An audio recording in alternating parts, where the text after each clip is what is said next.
आदरणीय अखिलेश यादव जी के सुनल के चाहता था हाथ उठा के उतावलो तब एक लाइन सुनाई हम।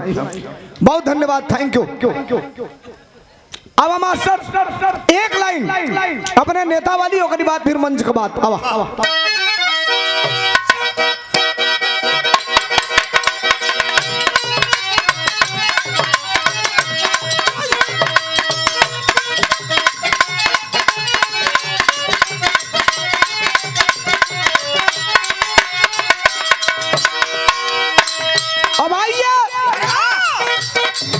जब आपने आदेश कर ही दिया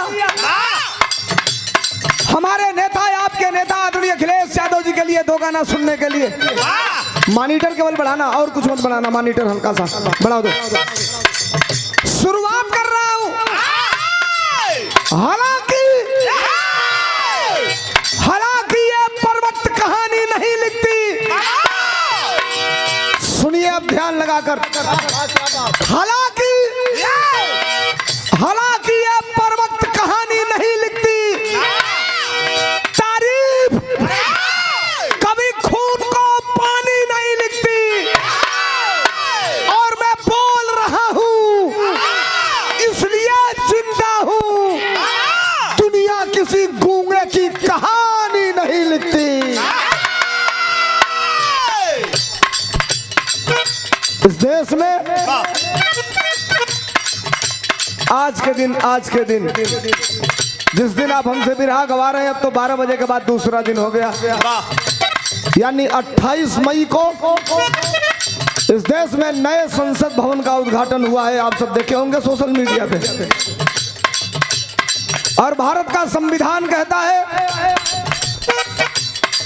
संसद, राष्ट्रपति लोकसभा राज्यसभा से होकर के ही संसद बनता है, और संसद राष्ट्रपति के अंदर की चीज होती है।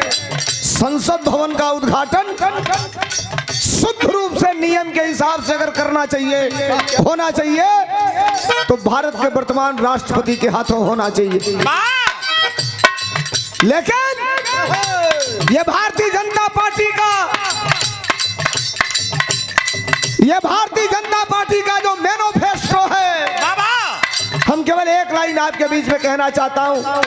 सामाजिक स्तर पे रात को 1 बज रहा है और आपकी फरमाइश हो गई अखिलेश यादव की गीत गाने के लिए। हल्की बात समझ रहे हैं आप? सच बोलेंगे कब गोली मार दी जाएगी कोई नहीं जानता है, सच बोलेंगे कब जेल चले जाएंगे कोई नहीं जानता है, सच बोलेंगे कब मुकदमा लिख दिया जाएगा कोई नहीं जानता है। इस परिवेश में भी भारत के कोने कोने में जहां भी खड़ा रहता हूं, मैं नहीं जानता यहाँ बैठने वाला आदमी किस जात का है, किस धर्म का है, लेकिन जब एक बार आपका आदेश होता है तो अखिलेश यादव जिंदाबाद कह के इनकलाब पैदा करने का काम करता हूँ, आपके विश्वास और आपकी ताकत के बदौलत।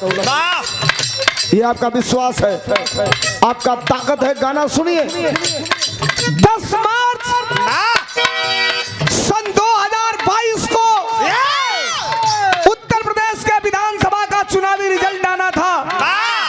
दुनिया की नजर 10 मार्च सन 2022 को थी। 8 महीना लगातार हम लोग चले थे। 8 महीना में धर्मेंद्र सोलंकी अपने टीम के साथियों के साथ, आशीष था, ज्योति भी चली थी, कवि जी भी थे। 5.5 किलो वजन इस शरीर का कम हुआ था। घर आया जिस दिन अंतिम सभा करके, दरवाजे पर मैं पहुंचा था, शाम हो गई थी, सो गया। सुबह उठा तो मैं अपनी माँ के पास था। माँ ने कहा शरीर का वजन कम हो गया। हमने कहा 10 मार्च के बाद वजन बढ़ जाएगा। कितना कॉन्फिडेंस था आप जरा समझिए, हमारे अंदर, आपके अंदर। 10 मार्च से पहले एक बात और साफ करना चाहता हूं, सुनिएगा गाना आधा मिनट के बाद। दिसंबर 2021 में आपके गांव के सड़क के किनारे सुबह 4 बजे भोर में दौड़ने वाले लड़कों की संख्या अगर 50 रही होगी, तो जनवरी 2022 आते आते 50 से बढ़ के 100, फरवरी 2022 आते आते 100 से बढ़ के 200 हो गई होगी। कारण क्या था जानते हैं? नौजवानों के मन के अंदर एक विश्वास था कि 10 मार्च को उत्तर प्रदेश में सत्ता परिवर्तन होगा, निजाम बदलेगा, इंतजाम बदलेगा, एक ऐसा आदमी मुख्यमंत्री होगा जिसने कहा है नौजवानों 10 मार्च के बाद रियाज बना लो, दौड़ के आगे आ जाना और केवल लिखित परीक्षा पास कर लेना। कलम हमारे हाथ में रहेगी तो तुम्हारे शरीर पर उत्तर प्रदेश पुलिस की वर्दी देकर तुम्हारे सम्मान को बढ़ाने का काम किया जाएगा। 10 मार्च आया, ठीक है सरकार नहीं बनी, जितना आप दुखी थे उतना मैं दुखी था, और उस आदमी के दिल पर क्या बीता होगा जिसको मुख्यमंत्री बनना था, जरा आप कल्पना करिए। 10 मार्च के बाद उत्तर प्रदेश की धरती पर अगर सबसे ज्यादा कोई नौजवान ट्रोल हुआ, ट्रोल सोशल मीडिया पे, तो नौजवान था धर्मेंद्र सोलंकी। मेरे माँ बहन की गालियां तक दी गई सोशल मीडिया पर, टेलीफोन करके मुझे गालियां दी जाती थी, कहते थे धर्मेंद्र सोलंकी, मैं कहता था यस, तो कहते अब काहे नहीं गा रहे हो अखिलेश यादव का गाना? रोज गाते थे सुल्तान बदलने वाला है, रफ्तार बढ़ने वाली है, अब काहे नहीं गा रहे हो? 15 दिन बीत गया, 25 मार्च आ गया, मैं लखनऊ था, पहली बार इस उम्मीद में था कि अपने नेता के सामने होऊंगा तो मैं क्या कहूंगा, नेता हमसे पूछ क्या सकते हैं। याद रखना, अंतिम सभा में, मुझे याद है, ये आपसे कहने का मतलब नहीं है, अंतिम सभा हमने आजमगढ़ में किया था, पूरे चुनाव की अंतिम सभा थी, आजमगढ़ में करके सुखदेव राजभर के लड़के पप्पू भाई के सभा में हम लोग थे, आजमगढ़ से करके जब मैं पैर छू के नमस्ते किया अपने नेता का, हम कहे साहब घर जा रहा हूं, चेहरा काला पड़ा था चुनाव में दौड़ते दौड़ते, हमारे नेता आदरणीय अखिलेश यादव जी का, हंस के कहे सोलंकी जाओ आराम कर लेना, 1-2 दिन वक्त तुम्हारा है। मैं नीचे उतरा, मेरे तमाम साथी थे, किसी को मिर्जापुर जाना था, किसी को इलाहाबाद आना था, किसी को देवरिया जाना था। 9 महीने एक साथ रहने के बाद जब हम अलग अलग हुए, सब रो रहे थे और सबने कहा कि 10 मार्च के बाद ये शरीर जितनी तपी है वो तपिश गोल्ड के रूप में चमकेगी। नहीं बनी थी सरकार, हम 25 मार्च को अखिलेश यादव के सामने थे, आदरणीय अपने नेता के सामने थे, नजरों में पानी था, आंखों से पानी गिर रहा था। सुनिए 1 मिनट, और कंधे पे हाथ रखा हमारे नेता आदरणीय अखिलेश यादव जी ने कहा, सोलंकी सरकारें आती हैं, सरकारें जाती हैं, MP MLA बनते हैं, MP MLA बिगड़ते हैं, लेकिन जो इनकलाब तुम्हारे प्रकोष्ठ के लोगों ने कायम किया था उस इनकलाब को कम मत होने देना। ये आंदोलन, ये इनकलाब जारी रखना, आज नहीं तो कल सरकार में तुम रहोगे और जनता आज नहीं तो कल समाजवादियों के किए हुए काम को समझेगी और तब ये धोखा देने वाले बाहर होंगे।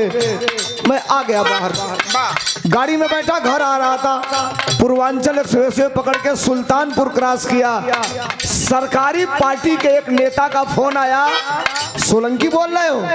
हमने कहा बोल रहा हूं। इतना खराब बात कहा साहब, मैं मन से आपको बता नहीं सकता कि कितनी गंदी बात कहा उसने। हमने कहा क्यों बोल रहे हैं ऐसा? तो कहे अब काहे नहीं गा रहे हो, 15 दिन हो गया अखिलेश यादव का गाना। हमने कहा तो सुनो, कल गाने जा रहा हूँ। कहा अब क्या गाओगे, क्या बचा है? हमने कहा सुन, ये तुम नहीं तय करोगे कि मैं क्या गाऊंगा, कल गाने जा रहा हूँ और 2 दिन बाद सुनना गा क्या रहा हूँ। गाया, चुनाव के बाद पहली गीत हमने क्या गाया मास्टर?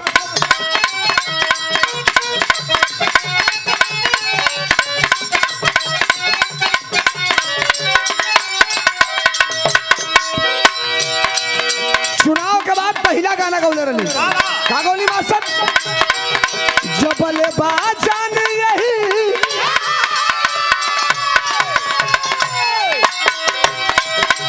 और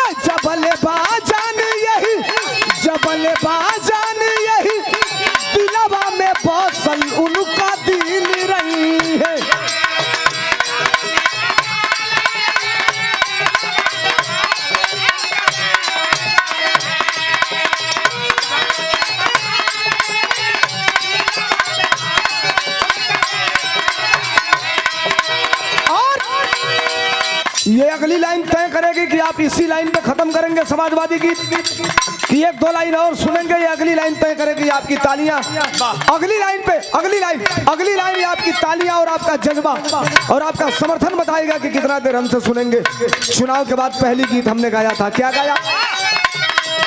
जबल बाजान यही दिलवा में बसल उनका दिल रही है, जिंदाबाद अखिलेश साइकिल है, वो जिंदाबाद अखिलेश साइकिल रही है, वो जिंदाबाद